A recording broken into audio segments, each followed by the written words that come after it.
Yeah, I'm just trying to get this back together. Blue hydraulic hose on this last week. I just haven't taken the time. Either it was raining day after day, and I wasn't going to stand out here in the rain and do this.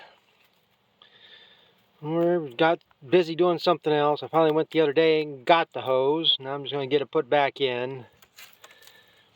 It goes from that block there up to here. And all that does is connect in these two cylinders that dump the bucket. And I mean, I could have pulled this in somewhere, maybe worked on it during the rain, but the stupid hydraulic system, I don't know if it's, maybe it's better or not, I don't know. But I think this is what they call open center hydraulics. When the valve is in the center position, oil is still flowing. And when you move the valve, it diverts it to where it needs to go. Well, the problem on this one is when you blow like that hydraulic hose, it just pumps oil all the time. It's especially bad when you blow one of the hoses down there in the belly on the drive motor, because you got about 15 seconds before you pump all the oil out. That skid steer has what I think they call closed centers. Now I might have them mixed up, I don't know. But this one here, if I had blown the same hose on that skid steer, as long as I don't go to try to dump the bucket, it's not going to leak oil. I could have moved it around all I want. But this one here, as soon as you get a hole, you're pumping oil. Wasn't a bad leak. I probably could have got it somewhere, but I just parked it here and it's been what it's been. So that's why I'm going to get this put back on here now. I'm probably going to put this down to get that bottom one started.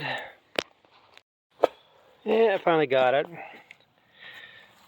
As normal, they don't get them situated just right where they should be. It was about 3 degrees off, so you got to try to twist the hose and get it lined up at the same time. It never works.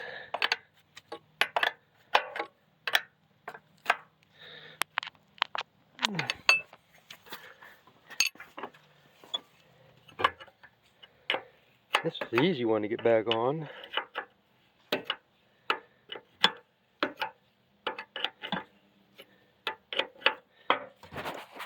Yeah, I have to hold that so it doesn't move. So we got that. So that should be ready to go again now. Actually, all that rainy weather, if I could have moved this, I could have been working on that damn axle too. But it is what it is. It's like everything else, be a waste of time anyhow. It ain't gonna make a difference. So I guess that's project 1 done. I got several other things. I gotta go get the chopper and wagons ready, get that bagger ready. I was supposed to maybe go bag corn silage this week, but it ain't gonna happen because I'm gonna go do my Sudan grass. So we'll get back when I get onto that. Yeah, I'm out here on the chopper. We're gonna get this greased up so it's ready to go.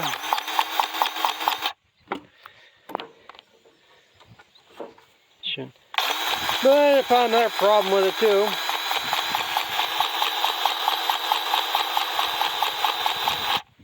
Yeah, it's out of grease. Figures. Well, I have to get back to that then. But, I'll monkey in here.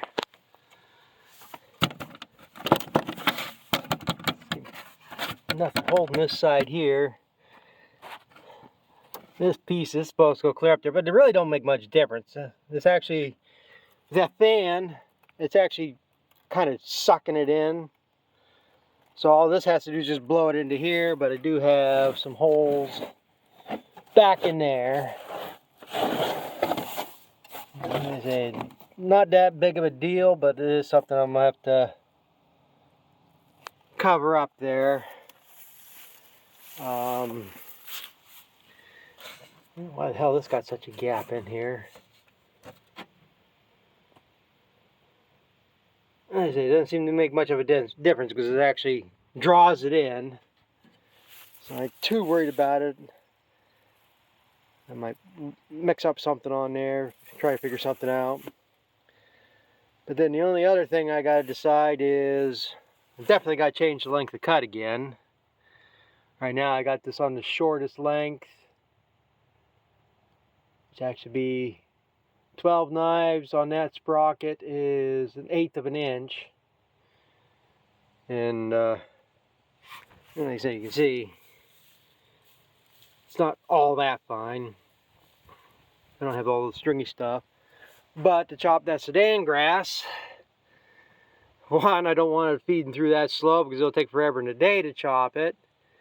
And as wet as it's going to be, it's going to be wetter than the second crop was.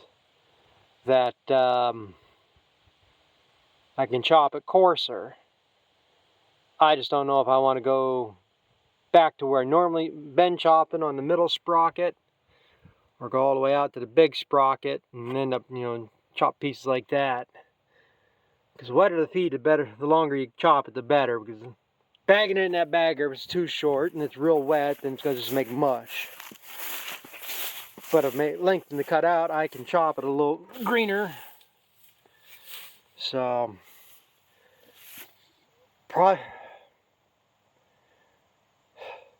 at least going to go back to where I was, where I've been chopping at. So, got monkey with that. Other than that, I really don't see nothing really wrong with this to go.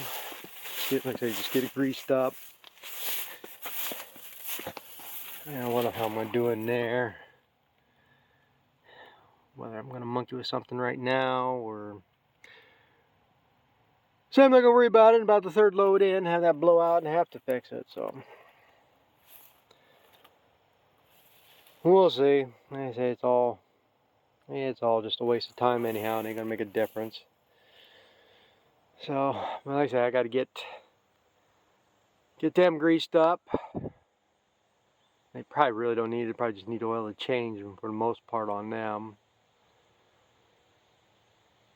Because doing one bag, 2 wagons, they didn't really run all that much. But we'll give it a quick once over. So I gotta change this grease tube and get back at this. Yeah, I guess these are ready to go. Just hit everything with a little bit of grease. I gotta get oil and do the chains here yet, but do that when I start unloading. And now I'm just looking to make sure. Because the last time when I went to do the second crop,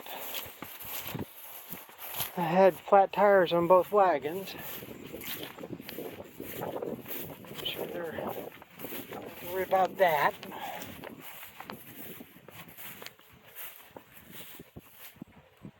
Them all look good. So it's just a matter of it gets dry enough that I can cut. I still got the bagger to do, but that's gonna take long to do the bagger. This wagon I'm not even trying to use. Should take this one and sell it. This wagon never did good in grass, doesn't like it. It binds up the augers. But what I would love to do is this is the exact same running gear that's underneath my brown bale wagon, other than that this is a tandem. And when I bought that wagon, the tandem was an option. 20 footer, mine's a 25 foot. The 20 footer came with, must be a 12-ton running gear. 25 footer you could got the 12-ton with single or tandems, and then the 30 footer came with the tandems. I think the 30 footer they might put a 14-ton running gear underneath.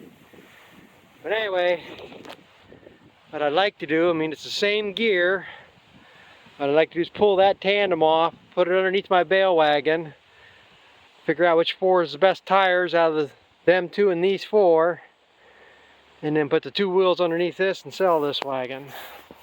I mean it's a good wagon for the most part. I mean it's getting weak. And this chain here, I mean it was banged up like that when I got it and it still runs. So never had any problem with it. But it's just a miserable wagon to unload grass with. It doesn't do bad in corn, but just miserable doing grass with it. But I'm gonna take a walk over here into this Sudan grass field. This is why I'm getting ready. I don't know if it happened or not, but I'm getting ready to chop this. The problem right now is if the ground gets dry enough to carry, because we've had at least 5 inches of rain over last weekend. So this ground is soaked. I mean, this corner gets wet. You can see it's even shorter here. But 2 nights ago, we had a frost advisory. I never seen any frost. I mean, I was up there 1, 2 o'clock in the morning, and I didn't see frost. But doesn't mean we didn't get it. You know, we could have got it. If you look at these leaves, here, it's turning yellow. It's possible that this got hit with frost a little bit. I don't think we got a hard killing frost. Might have got enough to stun it, and then all that rain, this has gone down. It's going down. The other field's got a big spot down in it.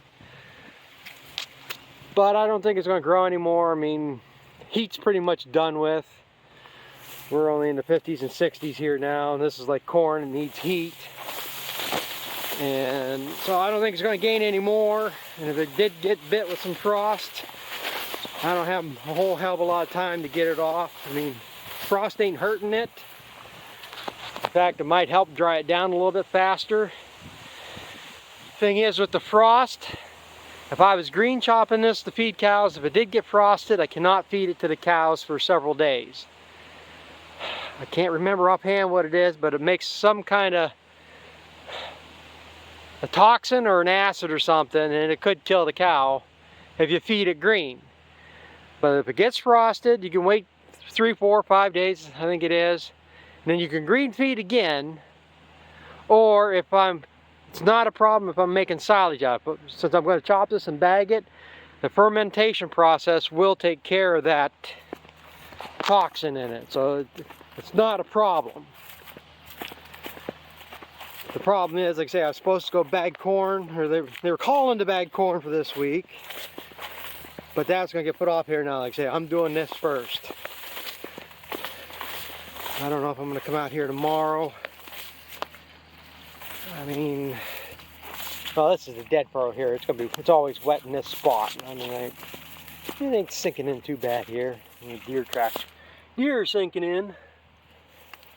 But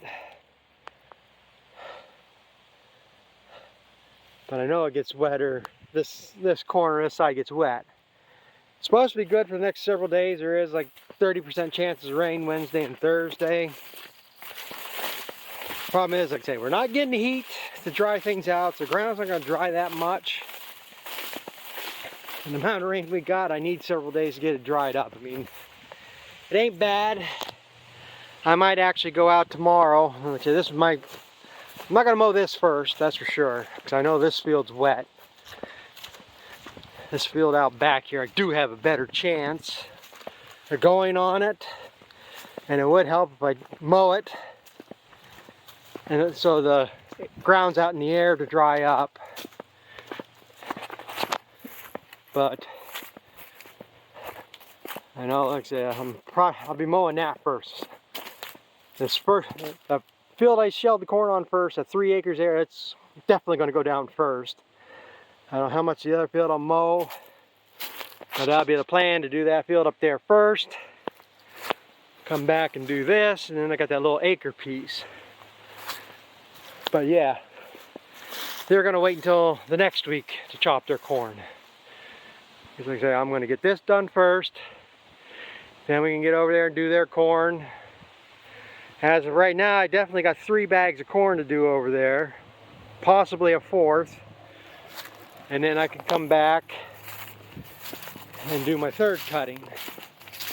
And this piece here ain't the best piece I got, but this is definitely worth cutting again. Probably only have about half the ground to cover that I took 2nd crop off of, so I'm hoping I'm thinking 13 acres. If I can get a load and a half to the acre, That'd be about 20 loads. That would fill a bag. And I'd be so great. So damn great if I could get 2 loads to the acre. Which would be pushing because we're talking, well, I don't know, Sudan grass might do 10, 12, 8 ton to the acre. Yeah, if I do 12, say I do 10 ton to the acre, it's 130 ton. That's about 3/4 of a bag. And this should do better than 10 ton to the acre, I would think. That's all I'll find out. If I mow that field, that's 3 acres. If I get 5 to 6 loads off that, we're be perfect, golden. Don't know, I doubt it's going to do that good. 4 loads to the acre would be great. 4 times 3, 16. If I could get 4 loads off of 3 acres, that would do damn near do a bag. And then this third cutting, probably be 8 to 10 loads, maybe another half a bag, roughly. That pretty much would give me enough feed to get through the winter for the cows. I'm not gonna have nowhere near enough for the heifers. But the cows they're not milking. I mean, they've dropped again. I mean, they continue to drop. And, I mean, it's pathetic. It's just too damn embarrassing to say what it is. And I mean, the same thing yesterday. Talked to the milk inspector because I got other issues he wants me to take care of, which I think he's full of shit on, but it's going to be more money wasted in my opinion. But brought it up to him again, and not much I can do about it. So he don't know nothing either. But I guess, like I say, that should take care of this for now. I'm going to take a ride around that field there, see just how wet it is. I think by tomorrow I can start mowing some of this, get it opened up, at least. Say it's going to take 2 to 3 days. I don't figure on chop anything until probably about Tuesday at the earliest. And maybe I'll dry out the ground somewhat enough that I can go. I have a feeling it's going to be small loads, but it is what it is.